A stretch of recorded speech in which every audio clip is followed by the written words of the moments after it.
Hello therapists, teachers, and parents. Welcome to my channel, and if you like my videos, please subscribe and comment below. Today's video is going to be a quick DIY puzzle. To make this puzzle, you will need some small items. I'm using small erasers, 2 pieces of printing paper, straw, and a printer that you can make a copy with.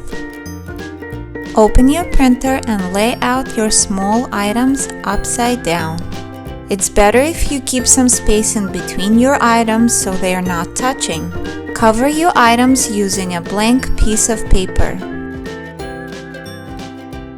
Next, select Copy. You can make it black and white, or you can choose color, and start copying. When the copy came out, I was surprised to see how real it looks on the picture. Lay out all the small items on the table for the kids to match.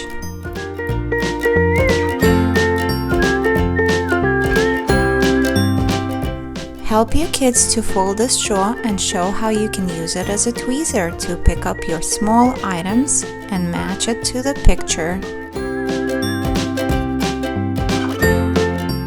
The trick is to use only one hand, which is your dominant hand, and turn it with a straw if you need to orient it to the picture. If you made black and white copy, it's okay too. Kids can color it and match it to its items.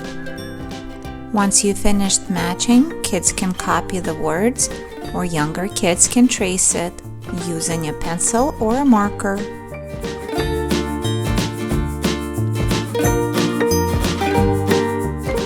Thank you for watching. Please like and subscribe and comment below. Come back for my next video.